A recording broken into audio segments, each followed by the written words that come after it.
아멘. 네, 오늘 주신 하나님 말씀 사도행전 제18장 18절부터 28절까지 말씀이고요. 지금 읽은 것은 18절 한 구절만 같이 읽겠습니다. 우리 18절만 같이 읽습니다. 시작. 바울은 더 여러 날 머물다가 형제들과 작별하고 배 타고 수리아로 떠나갈새 브리스길라와 아굴라도 함께 하더라. 바울이 일찍이 서원이 있었으므로 갱그레아에서 머리를 깎았더라. 아멘. 고린도에서 1년 6개월을 있었던 바울이 이제 다시 일어나서 수리아, 원래 파송 지역인 시리아 안디옥 지역으로 돌아갈 때 브리스길라와 아굴라 부부도 함께합니다. 18절 후반절에 보시면요, 일찍이 서원한 것이 있어서 갱그레아에서 머리를 깎았습니다. 바울이 어떤 서원을 했는지는 알 수 없으나 추측해 보는 것은 민수기 6장에 등장하는 나시린의 서원이거나 그와 유사한 형태의 유대적 결단으로 해석됩니다. 나시린의 결단은 하나님께 자신을 구별하여 드리는 기간 동안에 포도주를 멀리하고 머리에 삭도를 대지 않으며 시체를 가까이 하지 않는 그런 규례였습니다. 머리를 깎는 행위는 서원의 시작이 아니라 그 서원이 끝났다라고 하는 의미의 의식인 거죠. 서원 기간이 끝나면 머리를 깎아서 그 머리카락을 화목 제물의 밑에 불에 태워야 했습니다. 바울이 갱그리아에서 머리를 깎았다는 것은 그가 이전에 했던 어떤 서원의 기간이 고린도 사역을 마치는 그 시점에 종료되었음을 의미하는 거죠. 갱그레아 항구에서 배를 타고 에베소로 건너갑니다. 지도를 보여드리겠습니다. 네, 바울의 제2차 전도여행 시작도 여기 안디옥, 시리아죠. 여기가 시리아 안디옥, 수리아 안디옥이라고도 하고 현재는 시리아 지역의 안디옥에서 출발할 때 바울과 실라, 바나바와 마가가 이렇게 헤어져서 바나바와 마가는 1차 전도 여행을 갔던 그 구브로 섬, 자기들의 고향이었죠. 여기가 구브로 섬으로 가게 되고 바울과 실라는 위쪽으로, 바울도 역시 다소가 바울의 고향이기 때문에 그 위쪽으로 해서 다소를 거쳐서 이렇게 더베 루스트라에서 디모데를 만나서 디모데를 이제 스카우트하죠. 그래서 이고니온, 비시디 안디옥, 여기서 원래 에베소로 가고 싶었는데 그 성령께서 에베소 가는 걸 막았다. 그래서 이제 가지 않게 되고 그날 밤에 저 마게도냐에서 건너와서 우리를 도와주세요 이렇게 환상을 보게 되고 성령이 우리를 마게도냐로 부르신다라고 인정하고 마게도냐 쪽으로 가게 됩니다. 드로아, 네아폴리, 빌립보, 그래서 이제 빌립보에서 루디아, 자주장사 루디아를 만나서 이제 거기서 빌립보 교회가 형성이 되고요. 다시 이동해서 아비볼리, 데살로니가에서 데살로니가 교회가 형성되고 여기서 이제 3주간 있었는데 거기서 그 전보던 그 여종을 고쳐주고는 이제 그 주인들이 고발해서 쫓겨나게 됩니다. 3주간 여기서 3주간 있었고요. 그리고 이제 베레아에 옮겼더니 베레아의 사람들은 또 전혀 다른 신사적인 사람이었어. 거기서 또 복음을 전하고 근데 거기까지 또 쫓아와요. 그래서 이제 급하게 아덴으로 가게 되고 아덴에서 이제 고린도, 현재 이제 고린도까지 있게 되었습니다. 고린도에서 3년 6개월을 있다가 또 시간이 오늘 말씀대로 시간이 되어서 갱그레아로 가서 갱그레아에서 배를 타고 이제 에베소로 지나가게 됩니다. 이렇게 요 고린도에서 두 개의 편지, 데살로니가 전후서를 쓰게 되고 그리고 여기서 갈라디아에도 편지를 쓰게 됩니다. 갈라디아서 이렇게 편지를 쓰게 되고 여기서 이제 에베소로 배를 타고 건너가게 되는데 여기 고린도 지역을 좀 더 확대해서 보면 이렇습니다. 네. 이쪽에 아덴이 이쪽에 있고요. 여기 아덴이 이쪽에 있고 그리고 고린도가 여기 있고 여기 고린도 바로 앞에 있는 항구가 갱그레아 항구입니다. 그러니까 고린도에서 사역하다가 갱그레아로 좀 넘어와서 여기서 이제 머리를 깎고 의식을 서원이 이제 끝났다고 하는 의식을 하고 여기서 이제 배를 타고 이렇게 이렇게 에베소로 가게 되는 이런 일정입니다. 그래서 여기서 이제 갱그레아에서 항구에서 배 타고 이렇게 에베소로 왔다.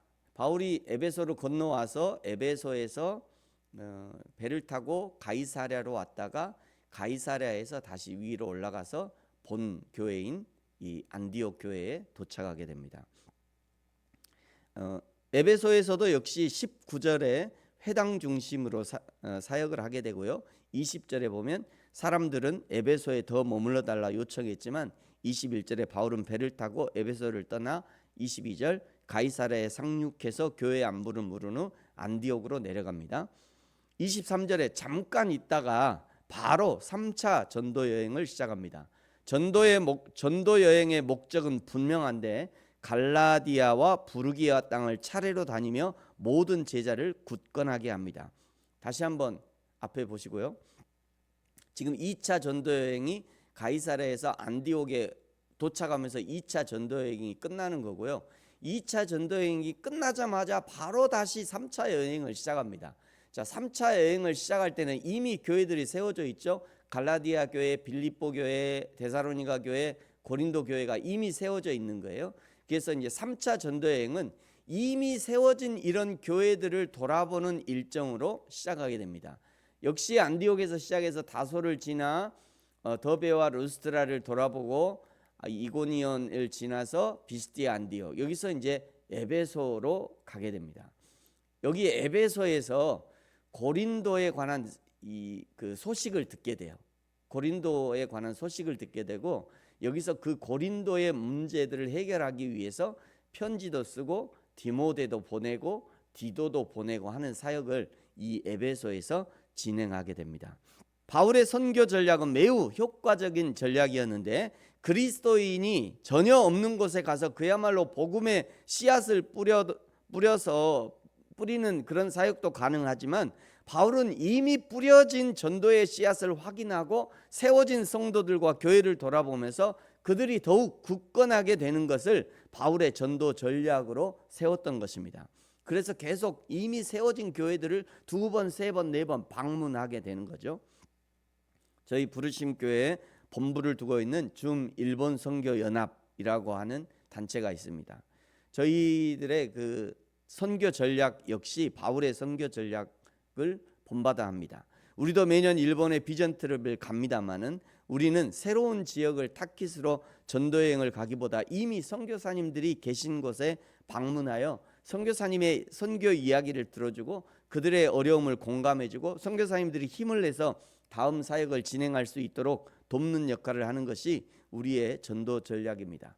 그 일환으로 8월에는 비전 TV로 방문하기도 하고요. 명절에는 선교사님들께 선물을 보내기도 합니다. 물론 어떤 사람들은 이런 시간과 돈을 들여서 가서 우리 최소한 하루 1년에 한 번 비전 TV 가면 100만 원 이상 들어가거든요. 이 1인에 하루 한 사람에 그 정도 들어가는데 어떤 분들은 그런 얘기예요. 아이 목사님 이왕 간 김에 찌라시도 왕창 갖고 가고 막 찌라시도 좀 뿌리고 사형리 전도도 하고 오고 이렇게 하면 좋지 않냐 이렇게 말하는 사람도 있어요.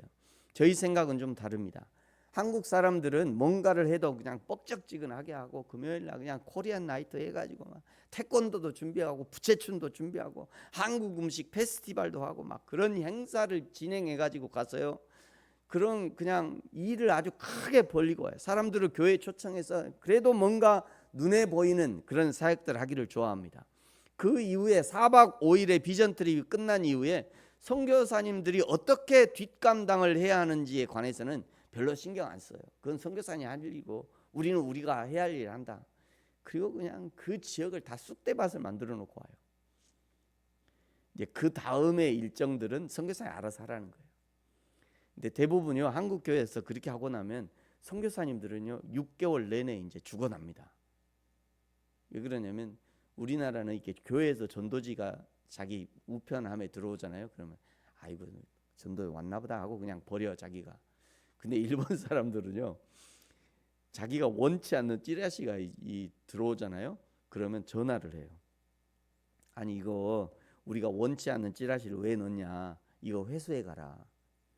그 선교사 아니 그냥 버려주시면 안 되냐고. 왜 당신 쓰레기를 왜 우리가 버리냐. 당장 와서 이거 회수해 가라. 그렇게 민원을 넣어요. 안 해가잖아요. 그러면 신고를 합니다. 그럼 선교사님들 또 경찰서에 가야 돼요. 그래서 일일이 다 선교사님이 그 수천 장 수만 장을 전부 다 회수해 와야 돼요. 그 신경 안 써요 한국 사람들은. 그 선교사님 하라고. 우리는 우리가 할 일 했다고. 그러니까 그런 일들을 제가 워낙 많이 이렇게 보고를 받기도 하고 선교사님들하고 얘기 듣기 때문에 이게 별로 그렇게 감당이 안 되는구나 그런 생각을 하게 됐어요. 저희 팀은요 행사는 하지 않습니다. 찌라시 안 돌립니다. 우리는 선교지에 방문해서 선교사님들과 한국말로 많이 이야기하고요, 들어주고요, 쉬고요, 선교사님들과 맛있는 거 먹고요, 선교사님이 원하는 사역을 조금 해드리고 고칠 거 고쳐드리고 필요한 거 좀 사드리고, 그리고 마지막 날에 남은 비용 모두 다 헌금해드리고 오는 것, 거기까지 우리는 사역을 진행합니다. 왜 이렇게 하느냐면 우리가 가서 4박 5일 동안 뭔가 하는 것보다 그 땅에서 평생 있을 선교사님들이 힘을 내서 감당하는 것이 훨씬 더 좋은 효과를 내기 때문입니다. 바울의 선교 전략을 우리가 본받아 따라하는 것이죠. 바울도 얼마나 달변가이고 구약에 정통한 사람이었기 때문에 얼마든지 복음을 전하고 개척하는 일을 할 수 있었지만, 그러나 바울은 이미 세워진 성도들과 교회를 돌아보는 사역을 1순위로 한 거예요. 바울이 3차 전도여행으로 교회를 돌아보면서 에베소를 향해 출발하고요, 아볼로, 새로운 사역자가 등장하는데, 아볼로는 24절에 보시면 이집트의 알렉산드리아에서 출발해서 에베소에 도착합니다. 아볼로는 유대인이었고요, 언변이 좋고 성경, 즉 구약 성경에 능통한 사람이었습니다. 이런 부분은 바울과 비슷한 부분이죠. 25절에 이 아볼로도 일찍이 예수님의 도를 배워서 알고 있었지만 요한의 세례까지만 알고 있었다. 사도행전 2장의 오순절 성령 강림 사건은 몰랐다, 이런 의미죠. 26절에 아볼로가 회당에서 담대히 말하는 것을 브리스길라와 아굴라가 듣고는 데려다가 하나님의 도를 더 정확하게 풀어 알려줍니다.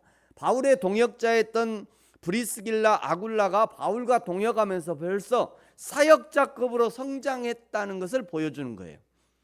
바울과 업이 같았던 브리스길라와 아굴라가 낮에는 바울과 함께 일을 하고요, 저녁에는 바울로부터 직접 복음의 핵심과 구약의 구속사적 해석을 전수받았음을 알 수 있는 겁니다. 신앙의 성장은 그냥 이루어지는 것이 아닙니다. 50년 60년 신앙생활을 자랑해도 여전히 어린아이 같은 신앙이 있는가 하면 바울과 함께 1년 6개월 동행하면서 바울의 신학적 핵심을 터득한 사람도 있는 것이에요. 여러분, 저와 여러분 어떻습니까? 우리의 신앙은 성장하고 있습니까? 하루에 1cm 1mm씩이라도 하나님을 향해 나아가는 신앙, 성장하는 신앙, 바로 그 신앙이 살아있는 신앙입니다. 성장을 멈춘 신앙, 그것을 우리는 죽은 신앙이다 라고 이야기하는 거죠. 27절에 아볼로가 아가야, 즉 고린도로 건너가고자 하는데 형제들이 편지를 써서 이를 영접하라고 하죠. 아볼로는 고린도에 있었던 바울의 복음 사역을 직접 보고 싶기도 하고 또 고린도에 있는 성도들을 격려하고자 하는 마음이 있었던 겁니다. 27절 하반절에요, 아볼로가 고린도에 가니 믿는 자에게 많은 유익을 주는데 28절에 이는 성경으로서 예수는 그리스도라고 증언하며 공중 앞에서 힘있게 유대인의 말을 이겼다라고 기록하고 있습니다. 고린도전서 3장 6절에 보면요, 바울이 아볼로에 대해서 이렇게 평가합니다. 나는 심었고 아볼로는 물을 주었으되 오직 하나님께서 자라나게 하셨다. 그러니까 아볼로는 바울의 사역과 교회에 큰 힘을 더해주는 귀한 존재였다는 거예요. 사랑하는 성도 여러분, 저와 여러분도 하나님의 교회와 하나님의 나라에 큰 힘을 보태주는, 더해주는 귀한 믿음의 일꾼이 되어지기를 축복합니다. 우리를 오늘 교회에 부르신 이유가 바로 그것이죠. 서로 협력하여서 하나님의 교회를 세워가고 하나님의 나라 확장을 힘쓰라는 것입니다. 저와 여러분이 교회와 협력하고 성도들끼리 서로 사랑하고 섬기고 목회자들과 좋은 팀워크를 이뤄서 우리를 부르신 하나님의 목적을 이루어드릴 수 있는 저와 여러분이 되어지기를 예수님의 이름으로 축복합니다. 기도하겠습니다. 하나님 아버지 감사합니다. 베드로전서 2장 9절의 말씀, 너희는 택하신 족속이요 왕 같은 제사장들이요 거룩한 나라요 그의 소유가 된 백성으로 우리를 불러주신 하나님, 이 하나님의 부르심에 믿음으로 응답하여서 우리에게 주신 사명을 감당하게 하시고 하나님 나라와 교회의 큰 일꾼 되게 하여 주옵소서. 바울의 동역자 아볼로가 합류한 것처럼 우리도 하나님의 나라와 영광을 위해 함께 힘쓸 동역자가 되게 하시고 또 더 많은 동역자도 허락해 주옵소서. 감사합니다. 예수님의 이름으로 기도합니다. 아멘. 하늘에 계신 우리 아버지, 아버지의 이름을 거룩하게 하시며 아버지의 나라가 오게 하시며 아버지의 뜻이 하늘에서와 같이 땅에서도 이루어지게 하소서. 오늘 우리에게 일용할 양식을 주시고 우리가 우리에게 잘못한 사람을 용서하여 준 것 같이 우리 죄를 용서하여 주시고 우리를 시험에 빠지지 않게 하시고 악에서 구하소서. 나라와 권능과 영광이 영원히 아버지의 것입니다. 아멘.